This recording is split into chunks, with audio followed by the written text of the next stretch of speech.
Bismillahirrahmanirrahim. Assalamualaikum warahmatullahi wabarakatuh. Alhamdulillah, alhamdulillah, wassalatu wassalamu rasulillah. Asyhadu an la ilaha illallah wahdahu la syarikalah wa asyhadu anna Muhammadan abduhu wa rasuluh la nabiyya ba'dah. Rabbi israh li sadri wa yassir li amri wahlul 'uqdatam min lisani yafqahu qawli. Amma ba'd.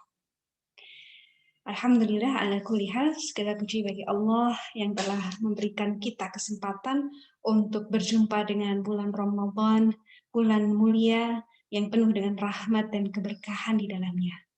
Semoga kita semua termasuk dari golongan orang-orang yang mendapatkan ampunan dari Allah Subhanahu wa taala dan mendapatkan limpahan rahmat di dalam bulan mulia ini, bulan Ramadan. Salawat serta salam kita sampaikan kepada junjungan Nabi Muhammad Sallallahu Alaihi Wasallam.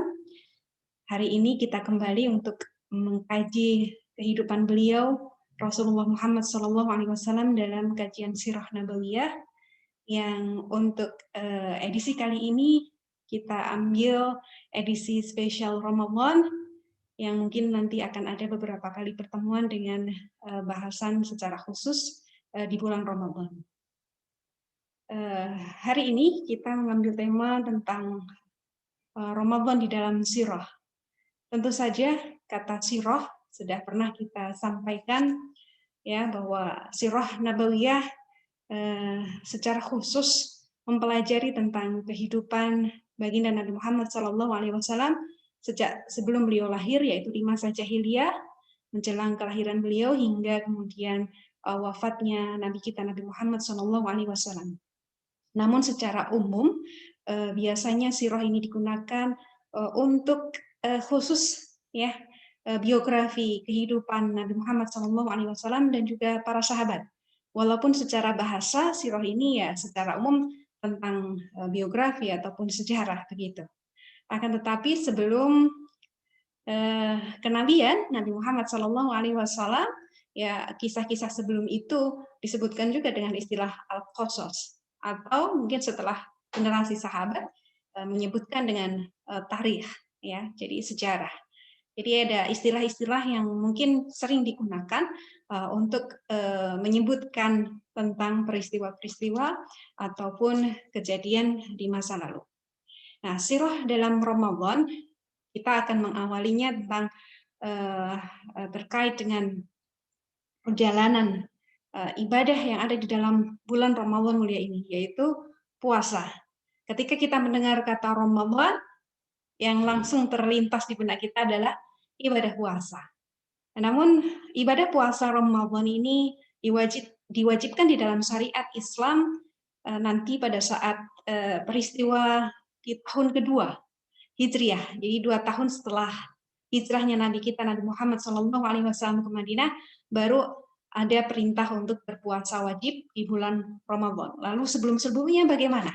Dan juga termasuk syariat puasa di masa-masa sebelum Nabi Muhammad SAW seperti apa. Nah, mungkin sekilas kita akan bisa mendengarkan ya tentang bagaimana puasa umat-umat terdahulu yang juga disampaikan di dalam Al-Qur'anul Karim. Ya, sehingga di sini kita bisa mengambil pelajaran yang berharga ya, bagaimana syariat kita di dalam Islam, ibadah-ibadah yang kita lakukan di dalam syariat Islam, dan juga seperti apa ibadah di masa-masa sebelum Islam. Sehingga di sini luar biasa, seharusnya kita sebagai umat Nabi Muhammad SAW memiliki rasa syukur yang sangat tinggi ya, karena kita diberikan begitu banyak limpahan rahmat dari Allah Subhanahu wa taala dan kasih sayang dari Nabi kita Nabi Muhammad SAW terhadap umatnya. Nah, secara kaidahnya bahwa syariat itu diturunkan oleh Allah Subhanahu wa taala sejak dari Nabi Adam alaihissalam. Bahkan termasuk syariat ibadah puasa ya. Termasuk banyak puasa korban ataupun sholat ya. Apakah ada sejak sebelum Nabi Muhammad SAW diutus? Ada. Jadi Islam pun ya sudah ada sejak zamannya Nabi Adam alaihissalam. Namun setiap ibadah-ibadah ataupun syariat di dalam ajaran setiap nabi ya yang diutus dari setiap masanya ya, pada prinsipnya memiliki satu muara yang sama, yaitu tauhid kepada Allah Subhanahu wa taala. Walaupun kemudian nanti mungkin istilahnya sama, sama-sama ibadahnya puasa, tapi bisa jadi ya secara tata cara, secara kadar waktunya itu berbeda. Mungkin juga sama ibadah kurban ya, tetapi dalam syariat sebelumnya dengan syariat agama kita, agama Islam ada perbedaan ya, di antaranya adalah tentang tata caranya, waktunya ya, yang itu memiliki kesamaan nama, namun ya secara pelaksanaannya berbeda. Ya, termasuk juga puasa. Nah, puasa sejak di masa Nabi Adam alaihissalam ya dikisahkan bahwa riwayat tentang puasa ini sudah ada sejak Nabi Adam alaihissalam ya, yang disebutkan bahwa di masa Nabi Adam alaihissalam itu sudah ada syariat puasa, yaitu puasa putih ya pada hari-hari putih, Ayyamul Bid. Nah, istilah ini tidak asing ya, Ayyamul Bid. Ayyamul artinya hari-hari, bid itu artinya putih, hari-hari putih. Apa maksudnya ini ya? Jadi Ayyamul Bid pada saat itu di masa Nabi Adam alaihissalam puasa 3 hari pada pertengahan bulan Qamariyah. Tanggal berapa? 13, 14, dan 15. Ya, dan di masa kita saat ini umatnya Nabi Muhammad SAW itu pun ada syariat tentang puasa Ayyamul Bid. Nah, puasa Ayyamul Bid ini sudah ada sejak zaman Nabi Adam alaihi salam. Ya, kenapa disebut dengan Ayyamul Bid atau hari-hari putih? Ya, di antaranya ada 2 riwayat yang mengatakan bahwa pada riwayat yang pertama menyebutkan bahwa saat Nabi Adam itu turun ke bumi, ya beliau itu terkena teriknya panas matahari sehingga membuat tubuh beliau kemudian berubah menjadi gelap, hitam begitu ya. Sehingga kemudian beliau diperintahkan untuk berpuasa. Ketika berpuasa di hari pertama, sepertiga badannya menjadi kemudian lebih terang, ya putih begitu. Kemudian hari kedua jadi 2/3 badannya kemudian menjadi putih, sampai kemudian puasa yang ketiga seluruh badannya menjadi putih, sehingga kemudian dikenal dengan puasa Ayyamul Bid. Nah, riwayat yang lain menyebutkan bahwa puasa Ayyamul Bid dikatakan hari-hari putih itu kenapa? Karena pada saat tanggal tanggal 13, 14, dan 15 di pertengahan bulan Qamariyah, saat itu adalah waktu di mana ketika malam itu akan terang benderang. Ya, jadi terang cahaya putih sinar bulan karena terjadi bulan purnama. Nah, maka kemudian disebutkan sebagai hari-hari putih, dan pada saat itu ya syariat yang diberlakukan adalah puasa Ayyamul Bid 3 hari itu ya.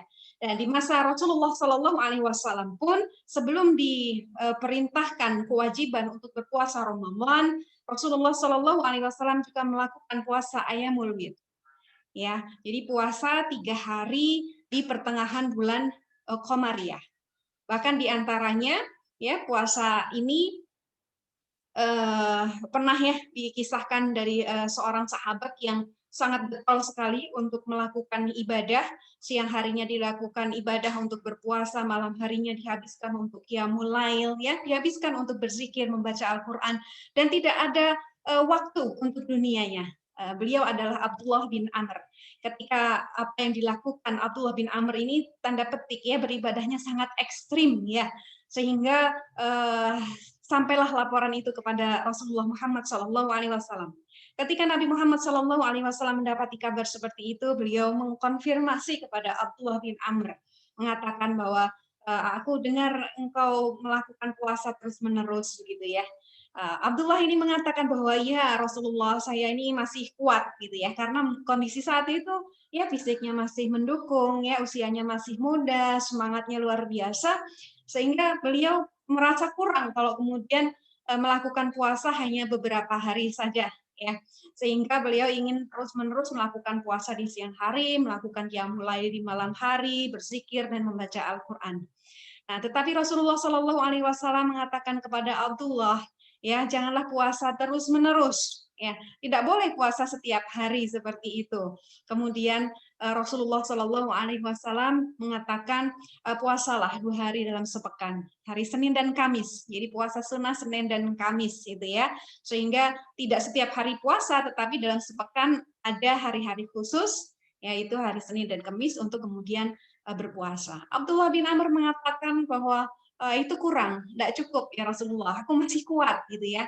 Kemudian Rasulullah Shallallahu Alaihi Wasallam menyampaikan untuk puasa 3 hari dalam setiap bulannya, yaitu Ayamul Bid ya, setiap tanggal 13, 14, dan 15 di bulan Komariah. Abdullah bin Amr juga masih merasakan kurang, maka Rasulullah Shallallahu Alaihi Wasallam mengatakan kalau begitu berpuasalah dengan puasa yang paling utama, yaitu puasanya Nabi Daud. Hari puasa, sehari berbuka. Sehari puasa, sehari berbuka.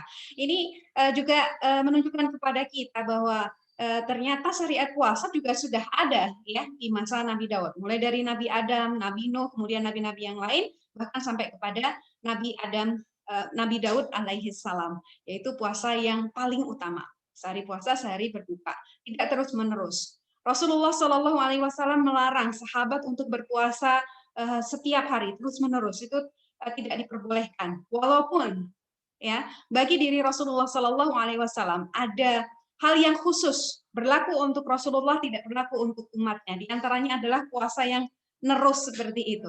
Ya, Rasulullah itu kalau untuk dirinya pribadi, ya beliau sendiri, ya beliau menuntut tingkat perfect gitu ya dalam beribadah.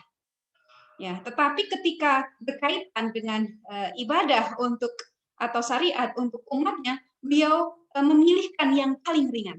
Ini Masya Allah, ini bentuk kasih sayang rahmatnya seorang Nabi yang mulia kepada umatnya. Bahkan kalau kemudian kita pernah mendengarkan kisah tentang Isra Mi'raj, ya, di mana di situ turun perintah sholat, ya, sholat 5 waktu, sholat wajib 5 waktu yang kita jalankan setiap harinya itu, ya, awalnya Rasulullah Shallallahu Alaihi Wasallam diperintahkan untuk menjalankan sholatnya berapa? 50 kali. Sampai kemudian beliau turun dari langit sampai bertemu dengan Nabi Musa, disampaikan oleh Nabi Musa alaihissalam. Itu perintah yang sangat berat untuk umatnya Nabi Muhammad Shallallahu Alaihi Wasallam. Nabi Musa menyarankan kepada Rasulullah untuk kembali menemui Allah Subhanahu wa taala dan meminta keringanan. Sampai kemudian bolak-balik turun dan akhirnya ditetapkan 5 waktu sholat.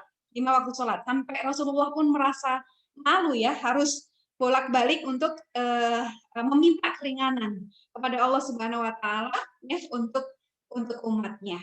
Nah, ini Rasulullah Shallallahu alaihi wasallam ya, umatnya itu spesial. Rasulullah sendiri sangat spesial, umatnya ternyata juga sangat spesial. Kalau dalam syariat di dalam umat-umat terdahulu, nabi-nabi sebelum Nabi Muhammad Shallallahu Alaihi Wasallam, ya ibadahnya itu masya Allah luar biasa beratnya ya. Di antaranya tadi beberapa kaidah ya tentang puasa misalnya ya. Di masa Maryam ya, Maryam itu orang-orang Nasrani ya, puasanya itu tidak hanya puasa menahan makan dan minum saja, menahan lapar saja, tapi termasuk juga dengan puasa bicara. Jadi kalau puasa itu tidak ngomong. Berbeda dengan kita, ya umat Islam, ya ketika berpuasa, ya setidaknya yang kemudian dianjurkan, yang sangat dianjurkan adalah ditekankan tidak boleh kemudian mengucapkan lisan-lisan yang kotor, yang haram gitu ya, berkata dusta, berbohong, kemudian menggunjing, ya ataupun kemudian hal-hal lain yang pada dasarnya itu sesuatu hal yang termasuk dosa. Ya itu yang tidak boleh. Tapi kalau kemudian berbicara hal yang umum, yang secara umum dan tidak menyebabkan dosa ya atau maksiat, maka itu diperbolehkan. Bagaimana kita bisa membayangkan sulitnya ketika kita berpuasa ya selain menahan makan lapar ya dari makan dan minum ya itu juga kemudian puasa nggak ngomong ya ketika dipanggil kita harus memberikan bahasa isyarat dan ketika kita harus menyampaikan sesuatu hal yang mengungkapkan emosi atau mengungkapkan sesuatu gitu ya susah sekali harus menggunakan bahasa isyarat. Masya Allah.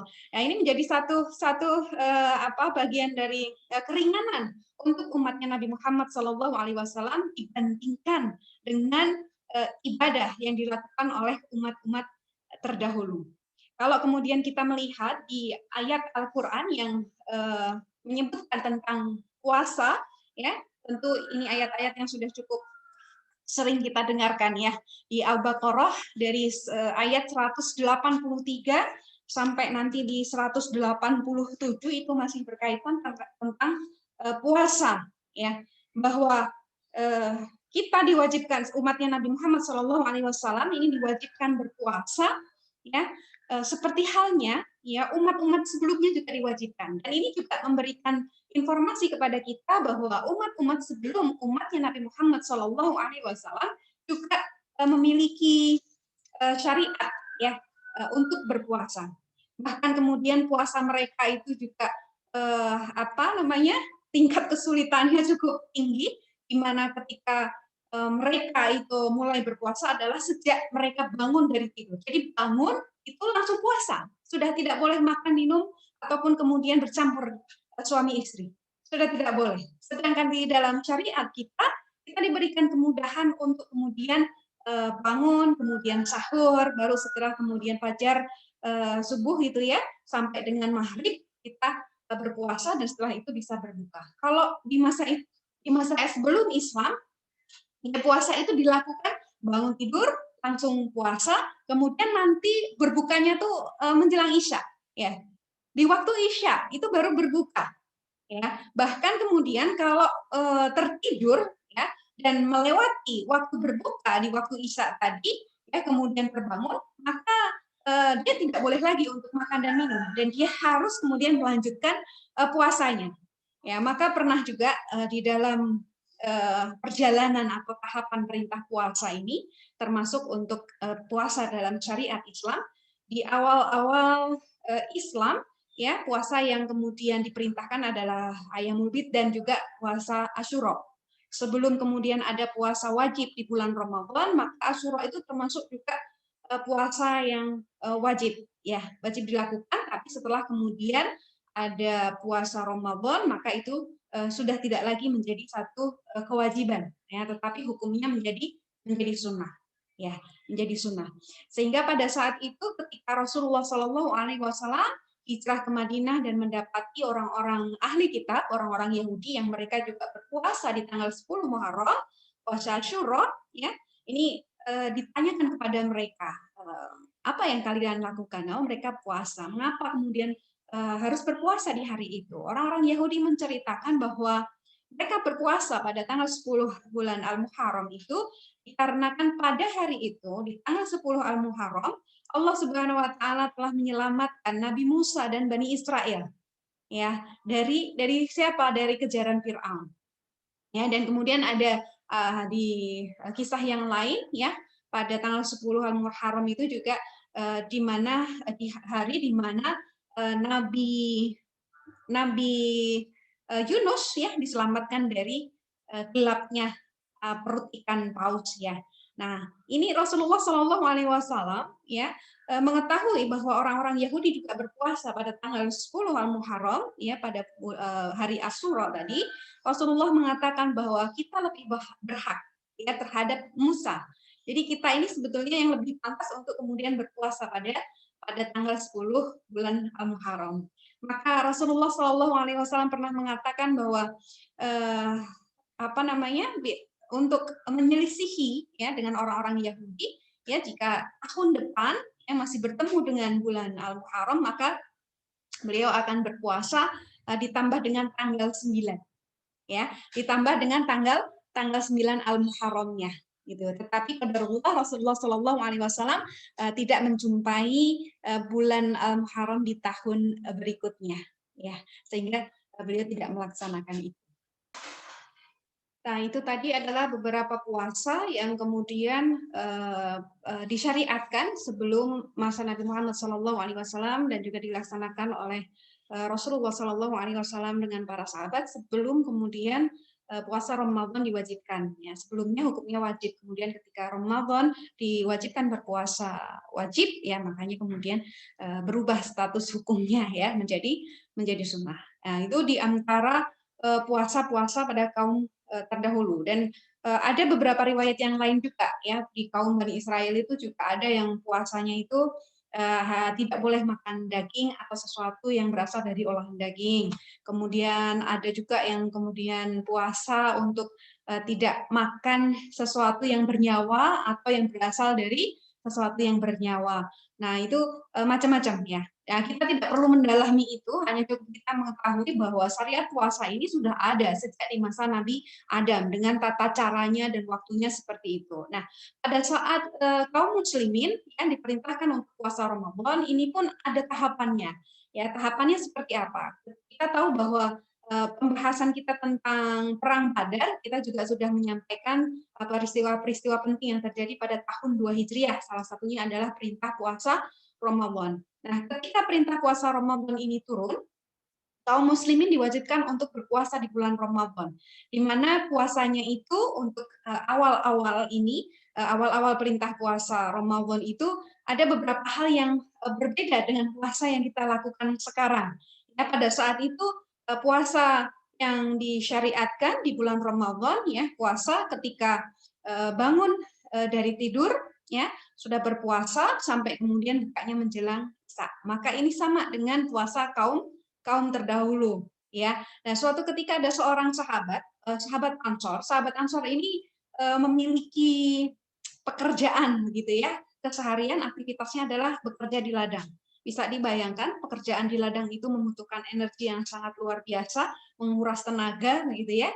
Seharian bekerja di ladang. Kemudian ketika pulang di sore hari bertanya kepada istrinya, apakah ada makanan untuk berbuka begitu ya? Istrinya mengatakan tidak ada. Ya, kemudian istrinya ini meminta waktu untuk kemudian mencarikan makanan gitu ya, menyiapkan makanan untuk berbuka. Nah, pada saat menunggu waktu buka puasa ya, di waktu menjelang Isya, ya, sahabat ini ketiduran. Ya, ketika kemudian ketiduran, lewat waktu Isya, lewat waktu berbuka, dan ketika bangun, maka kemudian sudah tidak boleh makan. Ya, karena sudah masuk pada puasa hari berikutnya. Jadi nerus seperti itu sampai kemudian dia tidak berbuka sama sekali sejak puasa hari sebelumnya dan pada hari yang berikutnya itu dia pingsan. Nah, informasi ini sampailah kepada Rasulullah Muhammad SAW. Kemudian Allah menurunkan ya sehingga nanti kalau kemudian kita baca ayat Al-Quran di Quran surat Al-Baqarah tentang hukum puasa Ramadan, nanti kita akan dapati bahwa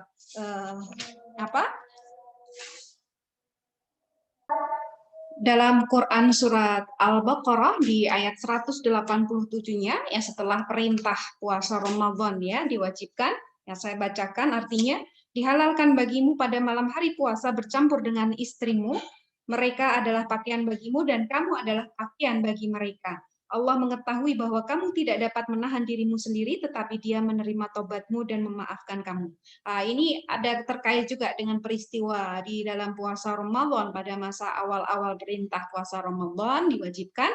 Ya diantaranya bahwa tadi setelah bangun dari tidur, ya sudah langsung masuk puasa berikutnya, sehingga memang tidak boleh makan minum, termasuk juga bercampur dengan istrinya. Jadi suami istri sudah tidak boleh bercampur lagi ya. Bangun tidur berarti sudah masuk ke puasa dan ini ya cukup berat juga gitu ya karena di antara sahabat juga ada yang kemudian tidak bisa mematuhi ya ketentuan ini. Dan Allah Subhanahu wa taala ya dengan diturunkan ayat ini artinya di sini berarti sudah dibolehkan untuk kemudian makan minum ya nanti setelah ini ada ayat lanjutan ayatnya dan juga termasuk bercampur dengan suami istrinya ya. Allah yang Maha Pengampun, penerima tobat, yang memaafkan setiap kesalahan dari hambanya. Saya lanjutkan ya.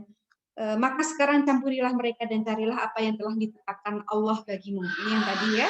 Kemudian makan dan minumlah hingga jelas bagimu perbedaan antara benang putih dan benang hitam, yaitu fajar. Ya, artinya di sini bahwa puasa di bulan Ramadan bagi kaum muslimin ya di dalam syariat Islam ya Allah sudah memberikan satu rahmat yang sangat luar biasa, keringanan yang sangat luar biasa.